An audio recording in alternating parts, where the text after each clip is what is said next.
This is the Hidden Killers Podcast with Tony Bruschi and continuing coverage of the case against Bryan Kohberger. Let's watch some clips here from the Dateline episode.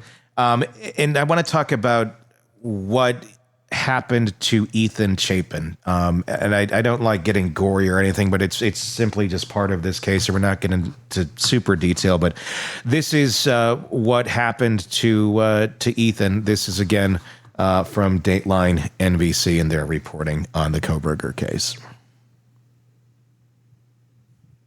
When you're dealing with crimes that are motivated by anger toward women, the men that are in the way are rapidly dispatched. Then, according to our sources, the killer did something strange. He carved Ethan's lower legs. Carved is the specific word that was used. If you view that person as having gotten in the way of what it is you're trying to play out, you might be overwhelmed with anger toward them and do something extra. And I think it's a clue that there was a sexualized component to this, because this was about women. There was a special anger toward that male. It looked like the killer sat down after that, said an investigative source, and left behind impressions in blood on a bedroom chair. He's exhausted. He's gone through 4 people. People that commit mass murder don't anticipate the adrenal exhaustion that's going to overwhelm them when they do it. I want to talk about specifically Ethan's, the word carving on his legs. Ethan was someone who, I mean, at the end of the day, didn't pose a threat to Kohberger. He killed Ethan when Ethan was sleeping. Basically hit his carotid artery with the neck, and then I'm sure Ethan probably woke up for a few moments, and then died, probably very unsure of what the hell was going on. And then after that, had his leg carved into by Kohberger. It's not one of the girls. What does that say about what Kohberger was feeling about Ethan? A tremendous amount of rage, obviously, and it makes me wonder if some of that wasn't about Ethan was the kind of person that Kohberger could never become. He was someone that had a girlfriend, that was loved by everyone who knew him. We don't know how much Kohberger knew about him in advance, but he probably knew something about him. And this, in that way, he became symbolic for everything that Kohberger wasn't, and that could have spurred the anger. We've talked before about Kohberger kind of fitting the model of an incel. And incel men are particularly rageful, not only at women, and at beautiful women in particular, but they're rageful at successful, attractive men as well. Yeah. And that's the thing in that community. They have like names for it. Is it Kens? Is that what they call it? Chad and Stacy. Chads. Okay, Yes. Chads and Stacys. I was thinking Barbie for whatever reason. Yeah. Well, that fits. Yeah. Chads and Stacys. And that's something we don't think about all that often. We don't talk about all that often. We often think about these are men who they're so rageful because they can't get the women, and the women find them utterly repulsive and creepy because they are utterly repulsive and creepy.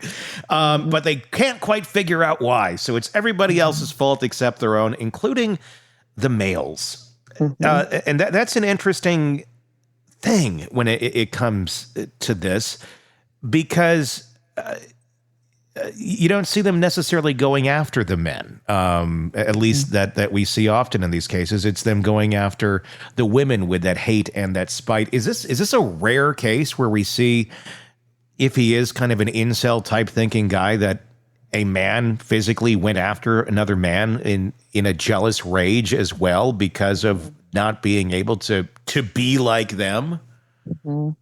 Yeah, I think there was the case down in Santa Barbara, California, with Elliot Rogers, who was the incel, who identified very openly as being an incel. His initial goal was to take out a whole sorority house full of young women. They locked the door on him and he couldn't get in. So he then went around town with a gun and his BMW and was running into people. And he killed quite a few young, attractive men in this killing spree. So I think it's like, well, if you can't get the Stacy, then go for the Chad. Oh. And just incidentally, there's that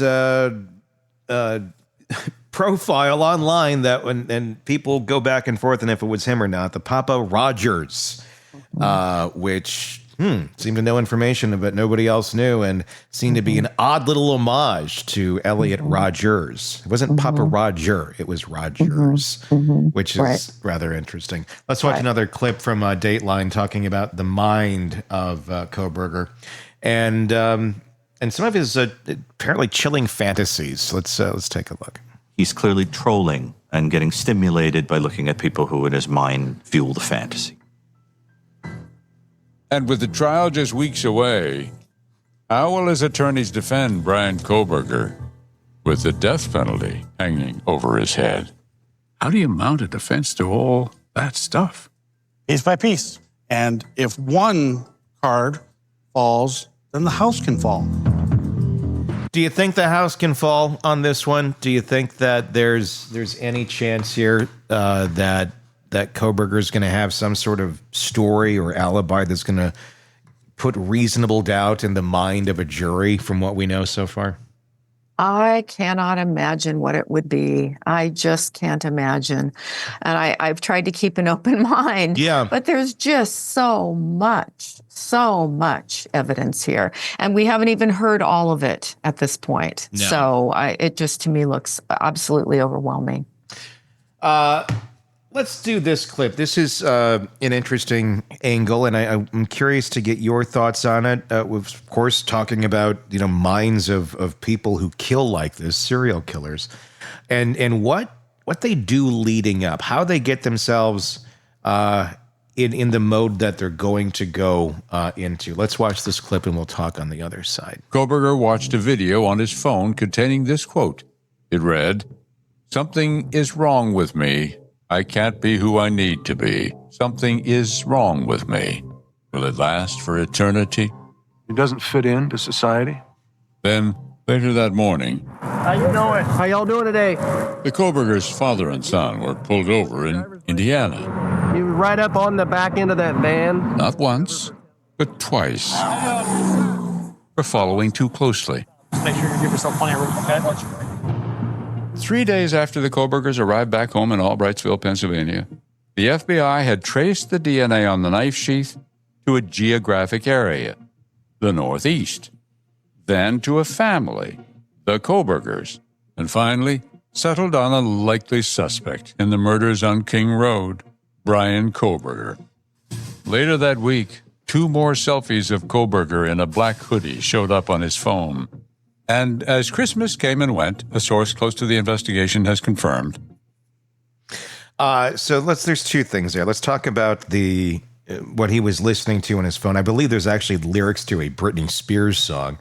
And it was a slowed down, creepy version of it as well that he was listening to. Wow. A lot of people in their lives, let's just take normal human healthy behavior. They look today. It's memes online. It's like self-affirming memes, and it's this is good and this is great and God's doing this or I'm doing that or whatever. It's okay. Yeah, yay, rah, rah, positive. If you're someone like this and you don't feel like that, I guess you may surround yourself with content that speaks to how you feel. Is that as simple as what that is? Mm-hmm. Yeah, I think people often use, you can tell a lot about people about what do they listen to over and over and over again, right? And it's not necessarily, well, if you listen to this kind of song, it means that about you, but it means something. And we don't always know what that is, but I think it's another piece of this. There's something wrong with me. When you go back to all his internet posts where he was writing about, I don't feel connected to other people.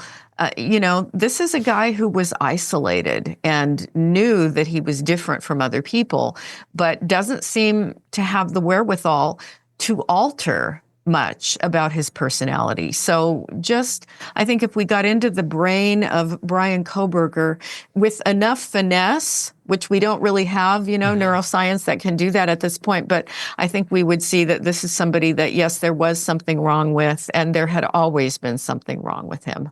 Want more on this case and others? Then press subscribe now and don't miss a moment of true crime coverage from Tony Bruschi and the Hidden Killers podcast.